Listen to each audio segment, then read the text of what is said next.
Views and opinions expressed on this program do not reflect the company, owners, management, staff, clients, or partners.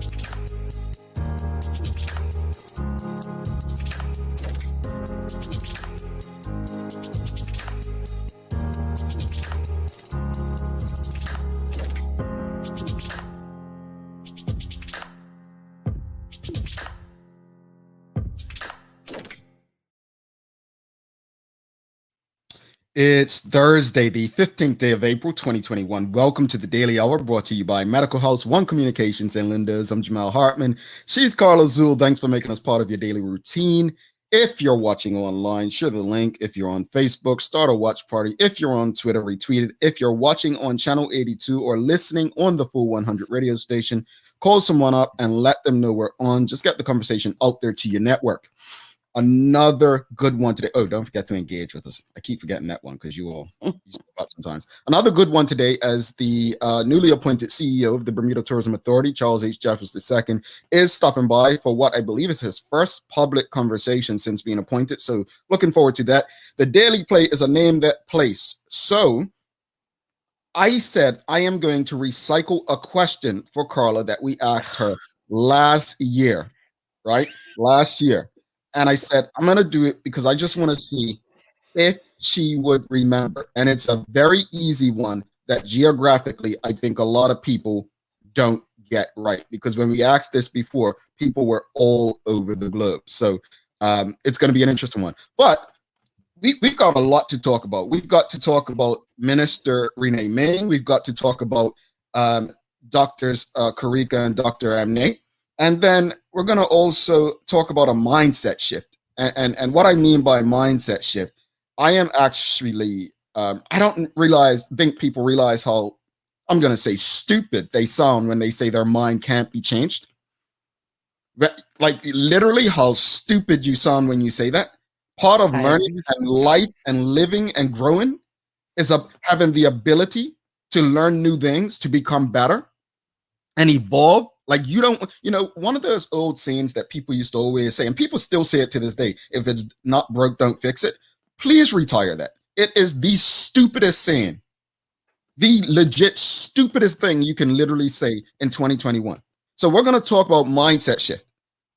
And if you know somebody who thinks like that, tell them tune in, because if your mind can't be changed, something's wrong. Yeah. Carla said it more diplomatic than me. But let's talk about Minister Renee Ming. So yesterday, we discussed Bermuda's poll, right?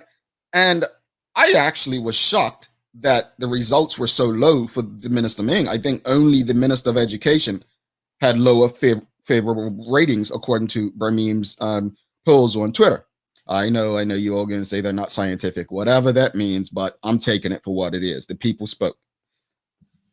And then yesterday, there was a video that was shared around with a gentleman in a car. I believe it was a gentleman in a car. And he shared people working at the St. Regis site. And then last night, I saw it on Twitter. St. Regis exemption approval has been rescinded. And a government spokesperson said, according to this on Burn News, quote, the Minister of National Security, Renee Ming, advised this evening that an exemption approval issued to the St. Regis developers to conduct construction at the site during their stay-at-home period was rescinded effective immediately. She further went on to say that the approval was made in error, saying that in the haste to respond to more than 1,500 exemption requests received, an exemption was issued to St. Regis without my authority and without me having the opportunity to fully consider the application. Let me stop there. And before Carla shares her opinion, well, while she shares it, I want to hear from the audience. Do you believe what this press release. Do you believe what this release says? Do you believe I'll, that? Go ahead, Carla. I'll answer your last question first. No. Like I told someone, if you believe this, you believe in the Easter Bunny, right? Two, um, very lively topic of discussion in my family chat yesterday as well, because I saw the video. And my first response was, I have a problem with that video, because I feel, and people may disagree, and that's fine, that they are essential workers. Bermuda's hospitality is lagging, as we all know, through pandemic and even pre-pandemic, and this hotel has to meet a deadline. So I saw nothing wrong with them being considered essential workers, because then if the hotel's not ready on time, it's a whole nother story again. Two, where was that gentleman going? He is in St. Dave. What's that? St. George's. And their grocery stores around there. You don't even know the difference between St. David's and St. George. Look at I know. Ridiculous. Three, that excuse that was given, I think was horrible. I think it was reactionary. And if that slipped through minister's desk and was signed by mistake, then what other mistakes have been made? Well, here, see, Elizabeth beat me to it. I think it was someone else's decision, and she's being thrown under the bus.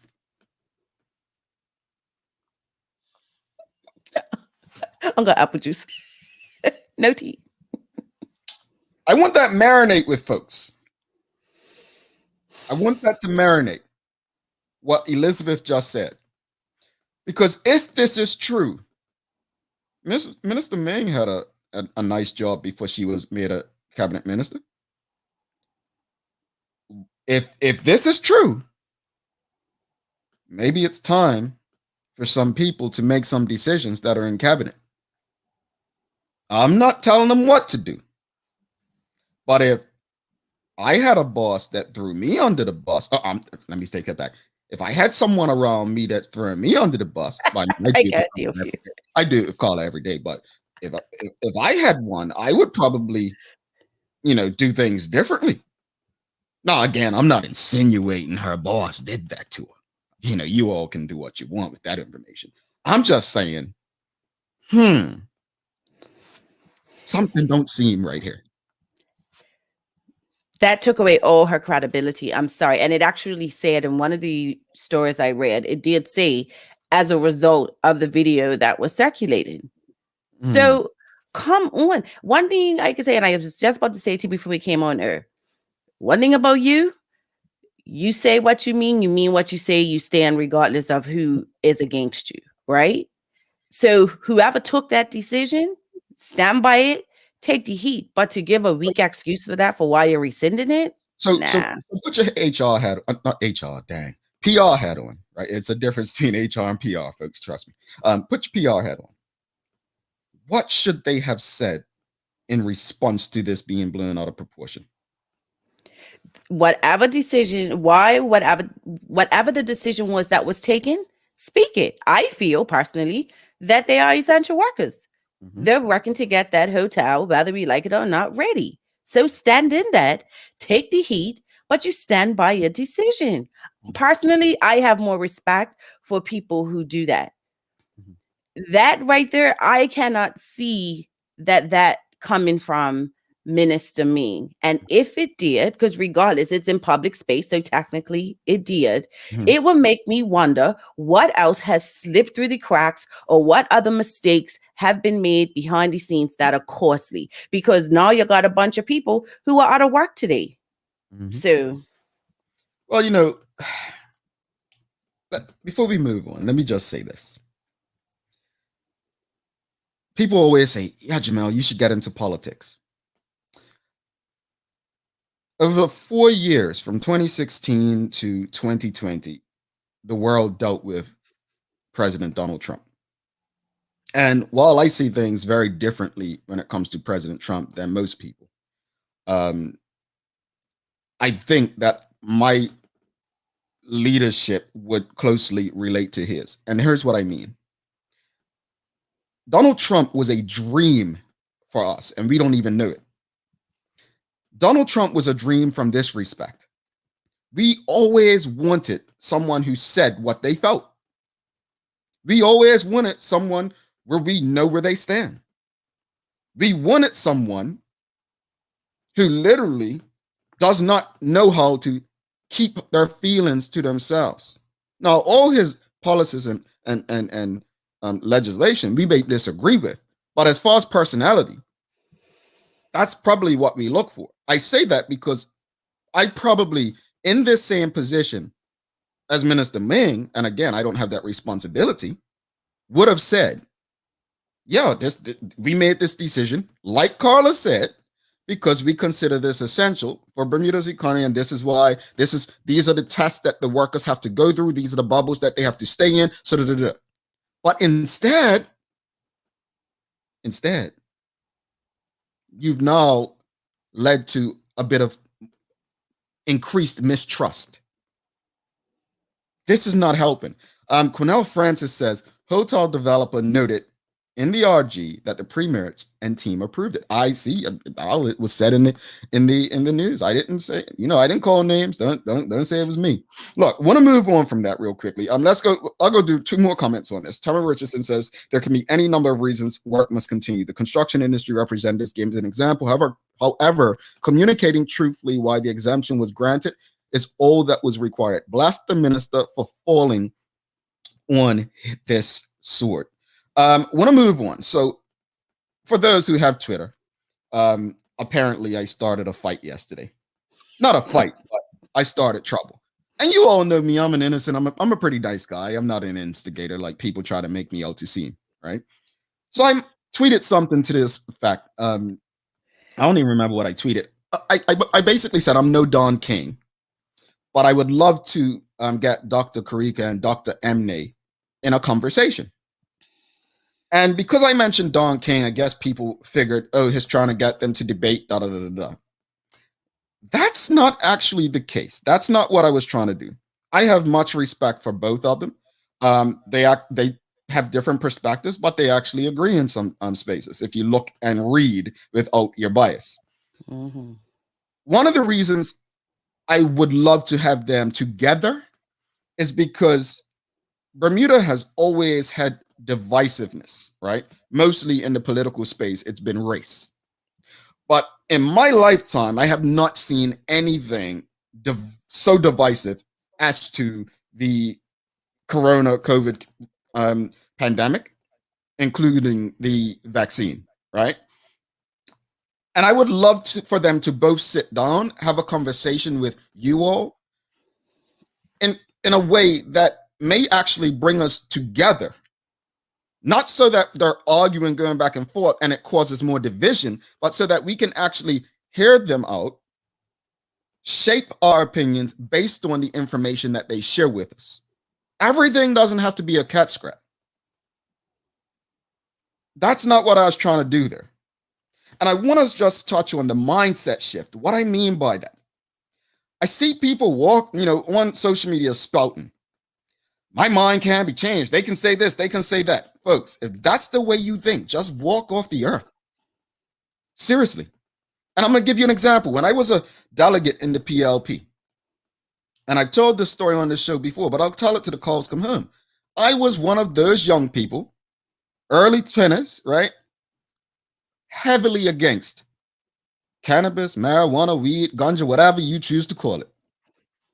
Heavily against it, spoke against it. Right now, I'm probably one of the biggest proponents of it. That's not because of anything anyone told me or persuaded me or bribed me. That's simply because I said, you know what? I only think this way because of what I was taught in school. Let me unlearn and try to go and learn things on my own. I'm going to give props to Tamra because she's been doing a series on it through her movement moment, right? But again, my mind was changed, right? If we don't allow ourselves space to learn new things, how are we ever going to evolve in a world that is evolving so quickly around us? I'm not saying we have to agree with everything that comes and all the new things that come about. But when we shut things down before we even give ourselves a chance to learn about them, So I understand when people say, oh, it's pointless having Dr. Amnan and Dr. Kriko because people feel how they feel. You don't know that. And again, I'll go back to what someone said. Jamal, you have too much faith in humans. And that's surprising. I probably do, because I've been let down by humans so many times, especially when dealing with conscription. But it's not that I think I have too much faith in humans. I just believe that if we really want to become better collectively, we'll find ways to remove ourselves from our spaces of comfort, our places of ignorance, yes, ignorance, and say, you know what? Let me consider what's being said. I don't agree with it, but let me consider, let me think about it, and let me see if this really makes sense. Once I remove my personal feelings about the person, not the issue, the person, and then maybe consider what this really means for me, my family, and my community. And that's all I ask. That's all I ask. I'm not saying you have to change your mind and agree with everything. But if you literally do not have an iota of interest in considering other people's opinions, all's lost. I'm just so over the whole COVID thing. I'm to the point. I don't even want to hear about it anymore, because that's the one thing that annoys me more than ever, is that people are so stuck in this one way, and all the name calling and disrespect that comes with it. Have your disagreement, right? But I'm sure it's something that if you open up your eyes, you can see something. I mean, think about people you've met in your everyday life who you had a perception about. And once you got to know them, you're like, oh, I thought it's really sickening to watch, to the point I'm about to tell people, don't send me anything COVID related. I don't want to hear it. I don't want to see it. Yeah, no, I get it. And again, I want to touch on something I think you may have said is, folks, we can disagree without being disrespectful, right? I may differ from Carla. I believe that people should question the experts. I have no problem with people questioning the credibility. I have no problem with questioning education. But you can do it in a way that's not disrespectful. You can. You can. I can question if Carla tells, well, Carla, if you're a journalist, why wouldn't you offer your assistance to the government? She probably has, but that's something I can do. It's not disrespectful. It's just asking her that. You know what I'm saying? Like, we can ask Dr. Kriko Weldon, well, Dr. Weldon, the premier said he was tested positive, then said he didn't have COVID. Why wait till now to tell us about the different levels of COVID?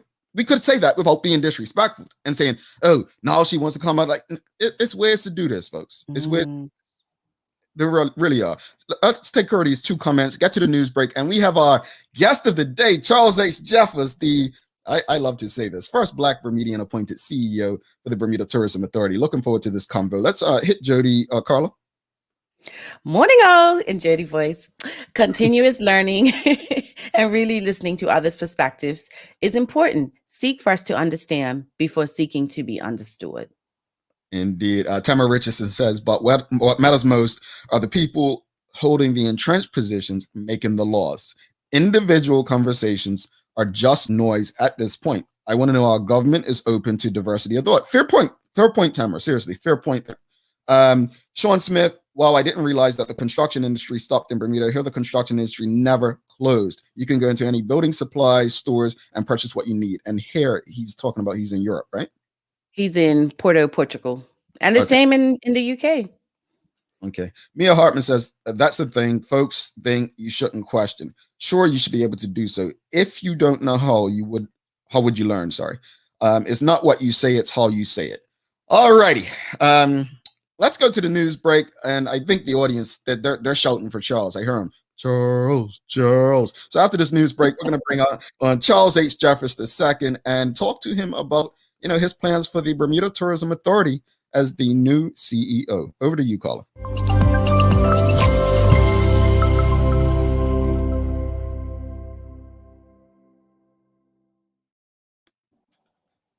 The family of a man murdered last week in a case of mistaken identity urged the public to help them find closure. Krishana Otterbridge, the wife of Jordan Otterbridge, said, "I just want justice for my husband because he did not deserve this, and I want answers. I want answers for our 18-month-old daughter, or when she turns 18. For when she turns 18, and she wants to know what happened to her dad.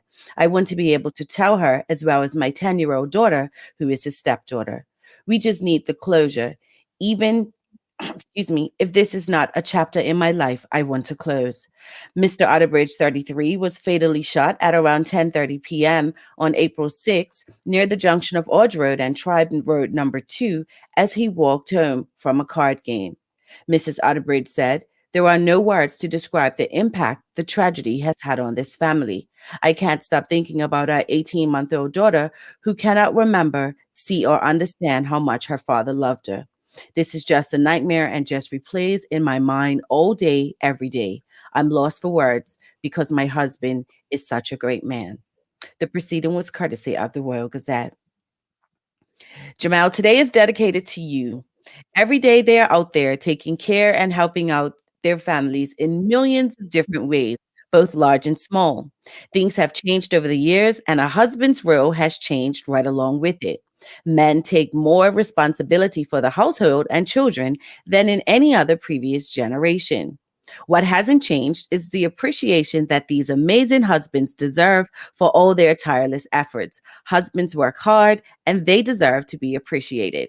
Husband Appreciation Day reminds everyone to take a little extra time each year to celebrate these wonderful men and everything that they do as husbands. So happy Husbands Appreciation Day to all of you husbands out there.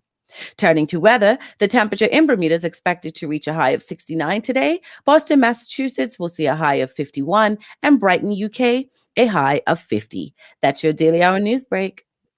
Man, who knew husbands got a day? But this is amazing. Maybe I can give a high five to Charles when he comes on. We got a day. Real quickly, just want to touch on something. We're going to have the Assistant Commissioner of Police, Martin Weeks, on tomorrow. And we're going to be talking about the most recent murder, which you just spoke about, Mr. Otterbridge. That press conference was heartbreaking yesterday, watching his wife speak. And that, we can't say it enough. Why aren't we angry enough? Why isn't the energy the same energy we're showing towards COVID being shown towards that? But looking forward to that conversation tomorrow. We're going to take a quick break. We will be back with Charles H. Jeffers II, the newly appointed CEO of the Bermuda Tourism Authority. Stick with us. Hi, I'm Karen, a nurse at the old folks home. These long hours used to kill my feet until my hairdresser told me about a great place to buy a pair of clogs. Medical House. Finally, relief. They also carry uniforms in bright, bold colors. And not to mention the support stockings. Karen, Miss Soltis bet her bet again. Oh gosh, these days, I need all the support I can get. Medical House has relocated next to the Dendy Town Field, number 6 Bakery Lane, Pembroke. Nature's Path Organic are a family business, major proponents of the organic method of food production with decades of experience in the field, and have diversified their interests focusing on animal welfare and children's education in that realm. Hence the introduction of Enviro Kids cereal made to the exacting standards we expect and benefiting their cause. Saving animals one breakfast at a time. 1% of sales goes towards protection of animals and their habitats. We're featuring Enviro Kids organic, gluten-free Gorilla Munch cereal. Lindo's. Why go anyplace else? All right, welcome back to the big show. She's Carla Zul. I'm Jamal Hartman. It's the Daily Hour brought to you by Medical House, One Communications, Lindo's, and our friends over at Channel 82, where you can also watch this and many other locally produced shows if you have One Communications cable. Without further ado, let's bring in our guest for the day, Charles H. Jeffers II. He is the newly appointed CEO of the Bermuda Tourism Authority. After 6-7 years, the first Black Bermudian to be given the opportunity. Charles has extensive experience. I'm not reading his bio. This is just knowledge that due to research and friendship.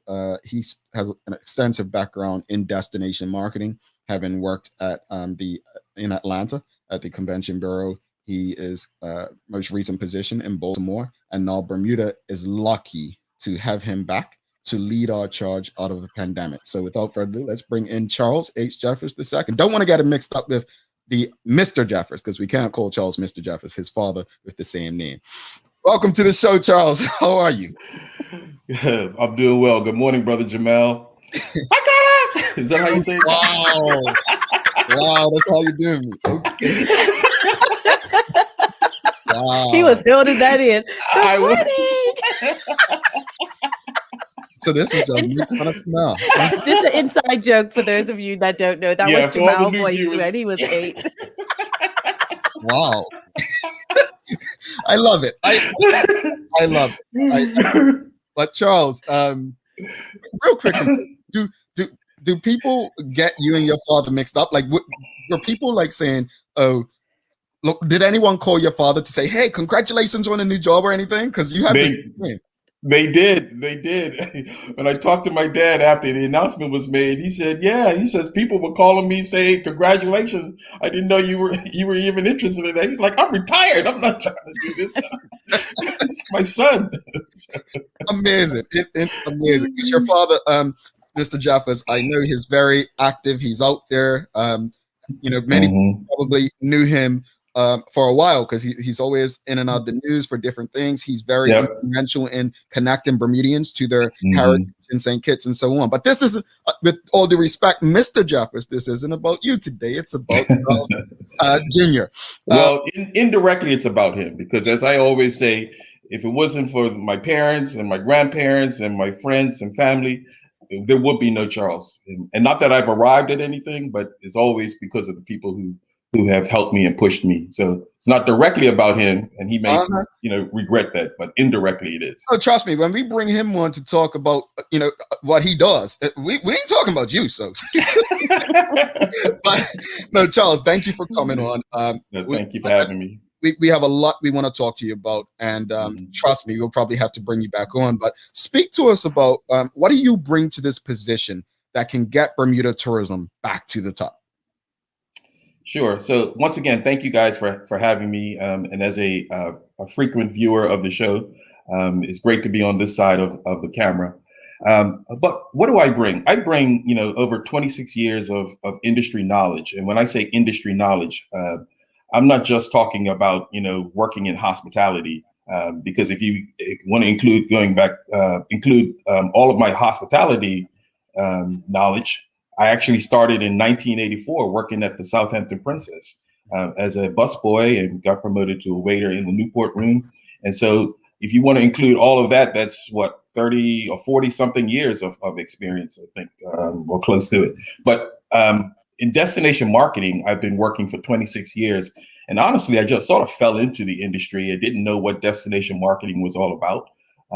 And started working in the Atlanta Convention and Visitors Bureau in 1995, which was, for those of you who remember, it was just prior to the Olympics, which were in 1996. And I was there for almost 20 years. And it was a great opportunity for me to be there because I was able to do a number of things in those almost 20 years of being there. I did everything from working in a visitor center to managing technology. We had a membership organization. I did the operations for the organization, as well as managing sales and marketing efforts for a smaller destination that asked us to become their destination marketing organization. After leaving there, I was recruited to go to work at the it's called Destinations International, which is the umbrella industry association for destination marketing organizations. And even from my time in Atlanta and being at DI, I was able to build a wealth of contacts throughout not just in the United States, but around the world. And so having those contacts and in being in Baltimore, have built even more relationships. It's not just me that's coming back to Bermuda, but it's all of the industry knowledge and all of the industry friends that I have and relationships that I have built over the last 26 years. Amazing. And I love to hear it, love to see it. I know you've been on the job for a very short time, but obviously, you probably went through an interview process. And so it probably was months in the making. what are some quick wins that Bermuda might be able to take advantage of? I know we're in a pandemic and so on, but what do you see any quick wins, like opportunities that we might say, you know what, here's an opportunity. This can help us in the immediate. Yeah. Well, let me first say, the quick wins are not going to happen unless we get this virus under control, and that's the reality, and not just in Bermuda but around the world. And so I want to start by saying that, and then for quick wins, it's been announced, and obviously this happened before I came on board, but that Royal Caribbean and Viking cruises will be coming to Bermuda, home porting in Bermuda, which is for the first time ever we're having that. So, how can we enhance those stays, have people come a few days before or stay a couple of days after, for both of those cruise lines, and even, see more of Bermuda during that time. And really what I'm hoping is that from this, we can become a home port, not just during the pandemic, but during other times. I have a good friend of mine who is the CEO for Discover Puerto Rico, and he and I are having a conversation tomorrow, actually, about home porting, because that's what they do a lot of in Puerto Rico, and so I would love to see us build that as part of our repertoire. But there are other things that we need to be doing, especially from an organizational standpoint and a community standpoint, but also from a customer perspective as well. Indeed. Speak to us about, we're obviously in a pandemic, right? Mm-hmm. But outside of the pandemic aside, what are some of the challenges Bermuda's tourism is facing right now? Well, I think honestly, and I feel like I'm getting a little ahead of myself in because I haven't even had a board meeting yet, but honestly, some of the things that I've noticed, first of all, is what is our story? Who are we as a destination? And I think if we go around, well, not today, if you go around Hamilton, but if you go any other day when there's no stay-at-home order, and you ask 20 different people what our story is for Bermuda, you probably get 20 different answers. Yeah. And to me, that's not good. We need to be telling the same story as a country about what Bermuda is. And there may be different variations of it, but at least the core story should be the same. And we don't have that story. And that's one of the things that I think is missing.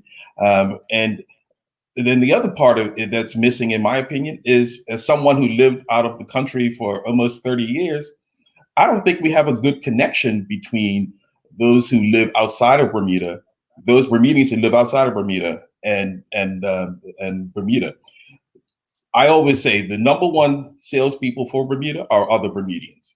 Mm. The Tourism Authority, we play a huge role, but we need to be arming our fellow Bermudians who are outside of the country with information that they can use to help sell Bermuda, so that they're telling their friends and family and whoever that Bermuda is a great place to visit and see. Now, talking about that, what are some areas in which you feel Bermuda could do better when it comes to attracting visitors to the island? Well, one of the big things that I've been talking about is our, and it's obvious, is the lack of African Americans that have been visiting the island over the years.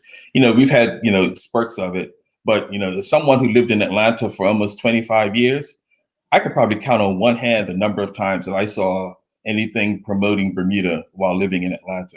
And that has to change. I mean, Atlanta, anyone who's been to Atlanta, it's a huge place for African Americans, especially those who are doing well, and as well as the DMV. I've been living in DMV, is DC, Maryland, and Virginia, which is the area that I live in or was living in before coming back to Bermuda. And you hardly see any promotions in that area. And the other part of that is in the DMV, that is where the highest concentration of meeting planners are. And so if you want to bring group business to Bermuda, that is the place that you need to be, and you need to be promoting the island to those people, not just as visitors, but also to bring their meetings and conventions. Now, you have such a wealth of knowledge, and you've spent many years outside of Bermuda. Why did you decide it was time to come back home and serve? You know, it's funny you asked that, and I heard you say it earlier, Jamal, talking about Dr. Weldon. But I remember hearing a quote from Dr. Weldon earlier or last year sometime, and she says, "I knew that my knowledge was valuable, and because of that, I had to return to the island. It would have been a disservice to my country had I chosen to remain in England for her." I feel the same way. You know, coming out of this pandemic, we're going to need everybody to be rowing in the same direction. But in order for that to happen, we need leadership, and from a tourism perspective. And so, what I feel like I have as I said, over 26 years of experience, and I would love to be able to bring my experience back to my home country and help us to get out of this from a tourism perspective, because tourism is so important to Bermuda that if we don't don't recover from this, then we are going to have major issues as a country, and I don't want to see that. And so I feel compelled to come back and help to get us out of this. And that was actually my next question, because the pandemic has taken a huge wind out of our sails. But what do you think it will take to have Bermuda return, not just pre-pandemic, but pre the last few years, to make us a premium destination again? Number one, it's going to take collaboration internally as an organization, collaborating with the community and making sure that we're all working together. And it's not about, you know, the fact that, okay, I have this big hotel here, so I'm not going to work with this Airbnb up the street. We all need to be working together. And then even outside of Bermuda, we need to be collaborating, working with other destinations, you know, to getting their ideas, or sharing of ideas, I should say. But also, you know, even from a marketing perspective, you know, one of the things I talked about in my interview, we are always confused with Bahamas or Barbados, and you know, it just drives me crazy. But why don't we? And I'm sure they get the same thing. So why don't we, the three of us, maybe work together in some sort of campaign where, you know, one year somebody can go to Barbados, next year they go to Bahamas, and then they'll save the best for last and come to Bermuda. And so, you know, things like that, we need to be thinking differently, and not always should you treat your competitors as if you got as and with kid gloves. You should be embracing them and working and looking to work with them. I want to go back to something you said earlier, Charles, because I don't think I've said it on this show before. And I know Bermuda's seen as a tourism destination, and a lot of Bermudians just really do not understand tourism. And that's not an insult. It's true. And you touched on meetings and groups. And, you know, when people, the majority of Bermudians, and I'm saying this as a layman that was not in tourism, from one who actually worked directly in there at one point, they don't understand. Many would say, oh, a picture on a billboard is sales or selling Bermuda or marketing. But speak to how meetings and groups drive tourism, because I don't necessarily think, like a lot of people think tourism is two people coming down for a quick holiday or the friends visiting, but get them to understand the importance of having facilities that can facilitate the meetings and groups that really and truly drive tourism. Yeah. So the first thing I want to say about the group business, and you know this well, Jamal, it's more about relationships than it is about the product. And I say that with all sincerity, in that, you know, you can have a great hotel that can hold, you know, that can facilitate your meeting in a conducive to what your needs are. But the problem that I have found in the past is that people don't realize that that you know, a hotel is a hotel is a hotel, a beach is a beach is a beach. But you got to build those relationships so that people understand that they're getting more than just a hotel. They're getting more than just a beach. They're getting somebody who knows and understands what their needs are and is going to help them to execute a great meeting or convention. And so with the meetings and conventions industry, oftentimes it's only like one or two people that are making decisions really about that meeting. And so what you want to do is once you build those relationships with those people, and they can then in turn influence, several, hundreds, in some cases, in some cities, like when I worked in Atlanta and in Baltimore, sometimes thousands of people to come to their convention. And so if you can build relationships with those people who are the decision makers and get them to bring their meeting, and obviously in Bermuda, we can't hold a meeting that has thousands of people, but if you can influence them to bring a meeting that has, a couple of hundred people, then that is a win, right? Instead of you trying to go out and convince one or two people to come here and one or two people to come there, you can convince a convention to come, then you get about 100 or 200 people there. Then that's an easier, well, I shouldn't say it's easier, but it's a better use of your time than trying to do ones and twos. And I want to just emphasize the point that Charles is making, folks. And he is not disregarding the product that is Bermuda, but there are people that would go to a destination simply because of the relationship with the person who works there. Like, it has nothing to do with Bermuda. We had those. I had some banks. I had, a couple of legal firms that we had great relationships. And you really want to get in those rooms with the people that are making the decisions, as I believe Charles said. So I appreciate you saying that. Bobby Singh says collaboration is key. Well said, Charles. But I wanted you to emphasize that as well, because we've been taught that anybody in the same space as us is almost an enemy, right? Yeah. That's how we think in business. There's been this thing where people, you go outside Bermuda, and what's the first thing they say? Oh, the Bermuda Triangle, right? They always say that. Yep. All right. What do you believe Bermuda can do to capitalize on something like that with Miami or Puerto Rico? In those terms. So I mentioned that I'm meeting tomorrow with the CEO of Discover Puerto Rico, who's a friend of mine. I've known him for several years. I also know the CEO of the Miami Destination Marketing Organization. He's actually getting ready to retire in a few months. But and Jamel, you and I have talked about this. Wouldn't it be great if the three of us, came together, and we would have to be the lead, I think, because it is known as the Bermuda Triangle and not the Miami or Puerto Rico Triangle. But if we had some sort of marketing campaign that talks about it, the number of people I've had over the last several weeks who said, "Oh, the Bermuda Triangle, does that still exist?" I'm like, do you really see or hear about planes disappearing on CNN or MSNBC?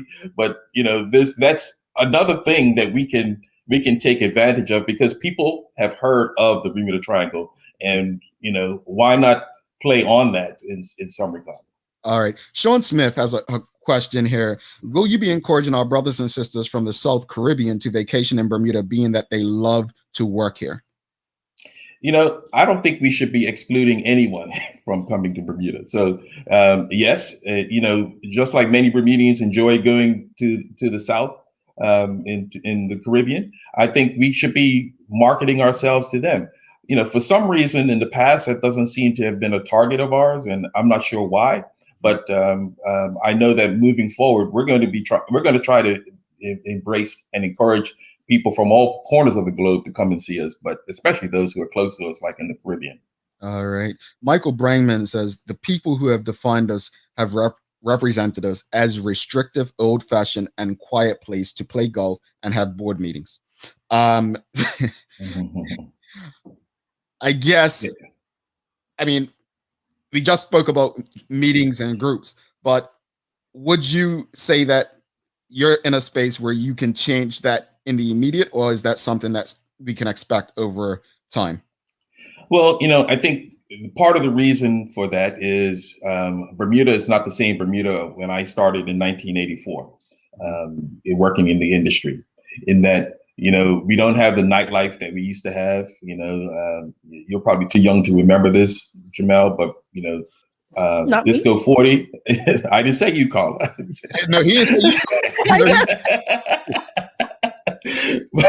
Disco 40 was a thing back then, and the college weeks was a time where there were parties going on all over the place, and Bermuda was really a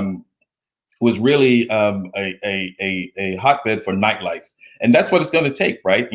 Live music, and we have some great entertainment in Bermuda, and and I know some of the hotels have been trying to do some things around that, but we've got to enhance that and make the experience in Bermuda something that's memorable. I used to say, I still meet people today who came during college weeks, when they were obviously in college, and now they've grown up and they have families, and they're like, I'm coming back to Bermuda because we had such a great time, as a college kid. And college weeks was an interesting time, and I always say that those people always grow up to and make more money than they had when they were in college. Yes, they do. Charles, do you feel pressure as a son of the soil in this journey that you're about to undertake? Probably no more pressure than I'm inflicting on myself, and the reason why is because I'm the type of person who I want to do well wherever I go, right? And I always want to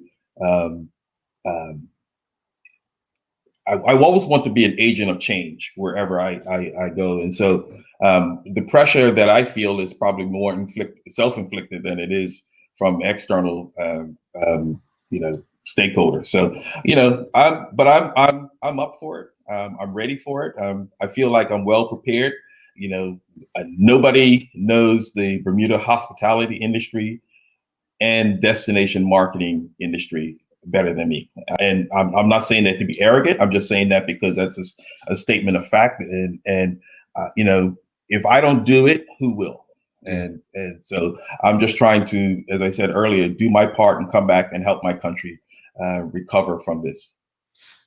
I like Carla's question about feeling the pressure, because when I spoke about you last week, I made mention that, in sports, and we see it especially in the NFL in the United States, we don't see Black coaches getting opportunities like others, right?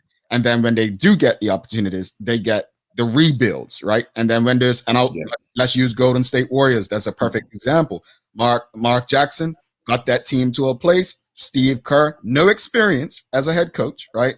Came in and gets credit for those championships. Now Steve Kerr being exposed now that he doesn't have the talent on his roster, so on. So I think that question is valid. And I just, do you feel like you would have gotten this position had Bermuda not been in a pandemic, or is that really neither here or there for you? It really is neither here nor there for me. I mean, I believe that everything happens for a reason and in God's timing. And so, today, here I am in what is this, April 15th, 2021.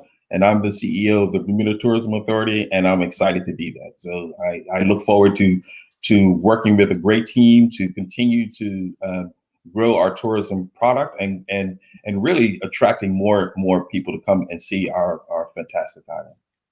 All right, final question for you, Charles. You had one, Carla? I'm just writing some notes. Final question for you. What can the people of Bermuda do to get behind not just you, but Bermuda tourism? Because, you saw some of the comments, people always felt like it was old, it was not inclusive of Bermudians. What can the Bermudian people do to really help out and get Bermuda back where it belongs? Well, I think the first thing is, we need to rediscover our own island. And what I mean by that is, we need to get out and see the island from a tourist perspective. Yes, many of us go to restaurants and go to spas and things like that. But when was the last time we went to Crystal Caves? When was the last time we went to the aquarium? And, when was the last time we went and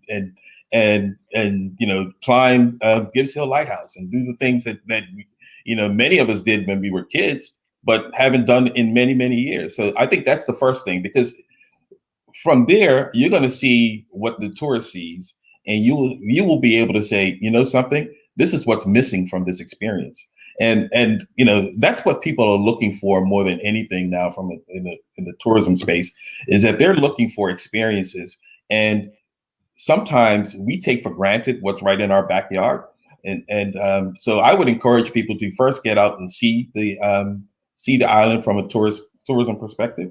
And then the next thing is support the island, talk it up, and if, as I said earlier, it's the family and friends is the number one reason for people to come and visit any place.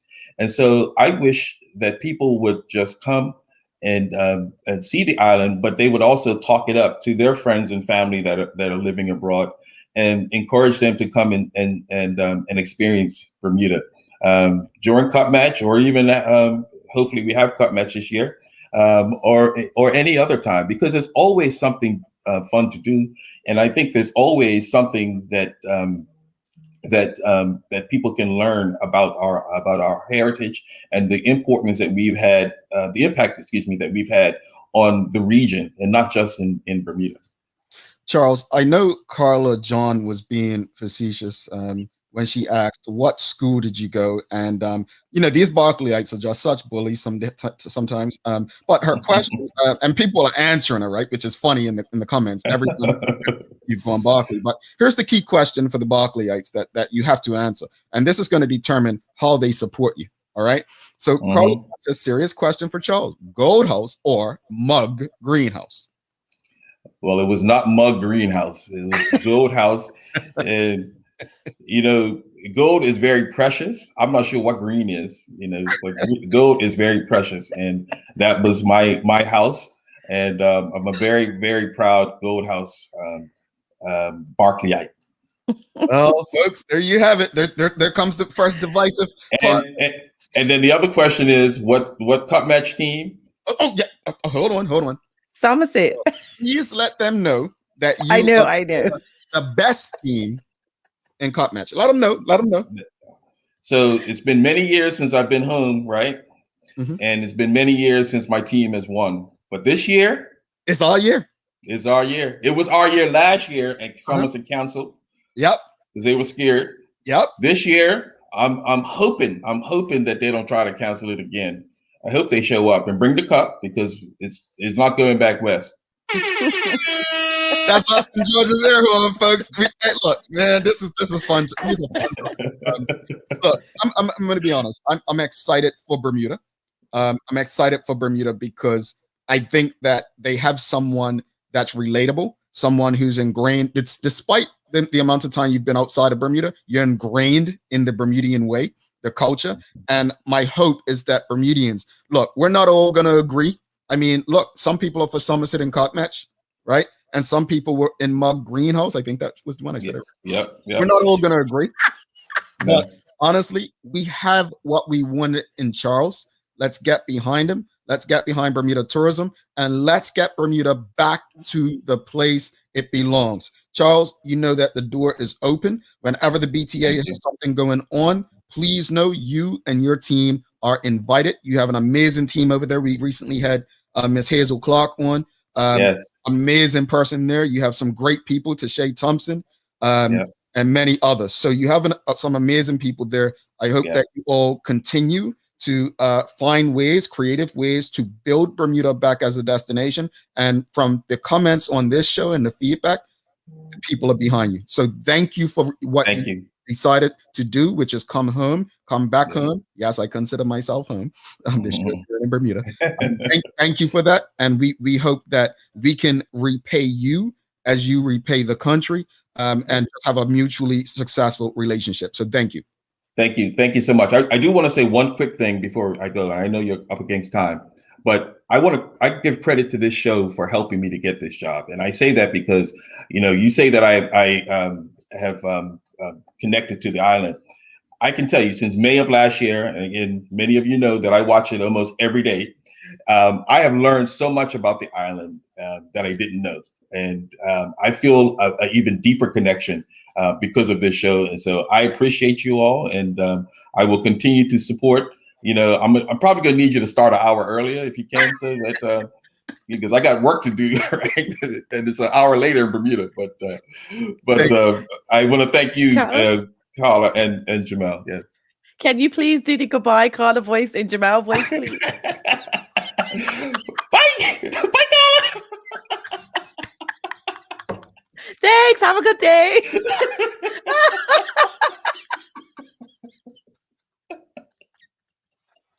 Charles, Thank you for having me. have a wonderful day, Charles. You do the same. Be well. I love it. I love it.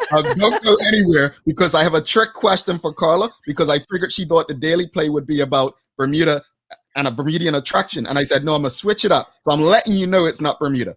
Stick with us. Thanks so much to Charles. Honestly, Bermuda is so lucky to have Charles. Carla, you two are childish. Oh, wow, both of them.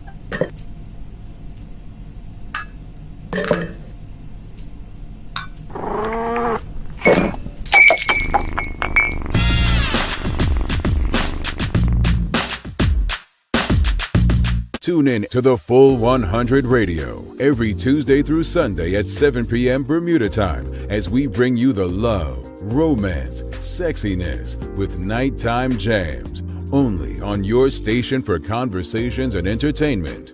The Full 100 Radio. Download the app available for Android and Apple devices. All right, welcome back to the big show. One half of the comedian duo still here.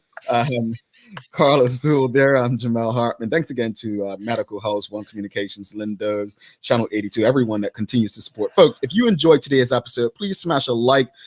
Make sure you give us a love. You can even laugh at these two making fun of me. Please just give us some engagement. Also, if you haven't already, make sure you subscribe to our YouTube channel. Carla, I don't like you. Seriously. That's why I'm giving you a hard day. He started it.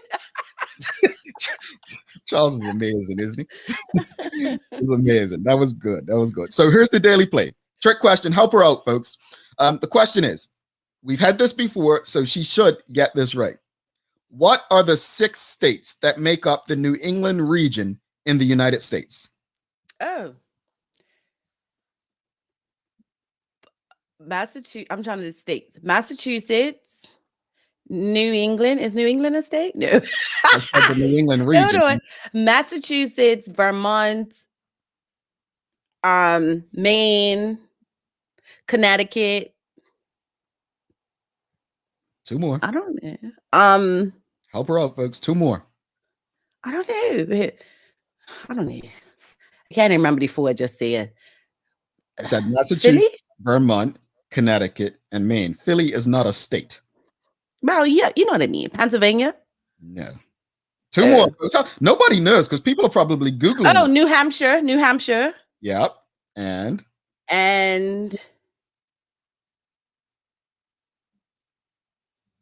oh no. I'm waiting for somebody to tell me. he just gave it to you. Oh, Rhode Island. That's what I meant when I said New England. Talent, you were 1 short. You forgot Rhode Island. The smallest state in the union. Shayna got it. Well, folks, I was going to. Teamwork. Charles actually took away the question today. It was going to be what makes up the DMV, and he kind of said DMV. So had to be quick in my feet. Folks. I was thinking Department of Motor Vehicles. Until he said it. I was like, what's the DMV got to do with tourism? The DMV, Delaware, Maryland, Virginia, or DC, sorry, DC, Maryland, Virginia. But yeah, keep the giggles coming. Folks, tomorrow, another important conversation as we have the Assistant Commissioner of Police joining us. We've got to have some conversations. We've got to talk and we've got to speak up and we've got to get our community in a safer state. So make sure you tune into that one. Carla, you have some inspiration for us right now, right? Mm-hmm. Daily inspiration. Build your own dreams or someone else will hire you to build theirs. Farrah Gray. I love that one. That's one of my favorites right there. Any final words on today's episode, Carla? Absolutely loved it. You saw Charles, Mr. Jeffers III. Let's support him, Bermuda, and let's give him a product in ourselves as Bermudians to be proud of so that we can get Bermuda back where it needs to be. She said Mr. Jeffers III. I swear it's 2 there. 2 seconds. Sorry. No, thanks again to Charles for coming on, and I believe this was his first public conversation since being appointed. So we feel honored that it took place on the Daily Hour. Also want to just go back to what we discussed earlier on in the show. Minister Renee Ming, we've got to do better from a government perspective. Dr. Emne and Dr. Karika, we love you. We'd love to have you on for a conversation. So just want to put that out there. And just people, be open. Don't be so angry. Reset. Take a break. It's okay. Look at the energy Charles brought today. Let's spread that energy throughout Bermuda. Happy people. Happy visitors. We can do it. Not with corny jokes like Carla either. No, I'm just saying, Carl. They you get me. But anyway, thanks again to our partners, Medical House, One Communications, and Linders, for ensuring that we're able to do this with you on a daily basis. As always, we appreciate all of you. We love you and we thank you, even when you're making fun of me. Thanks for making this part of your daily routine. If all goes well, we'll be back to do this again tomorrow. Yeah, you got me. Like you guys. I mean, I'm not used to being made fun of it like this, but thanks again to Charles, and she's Carla Zul. I'm Jamel Hartman. My friends, make it a great day. I'm about to recover from you lot teasing me. This is not right.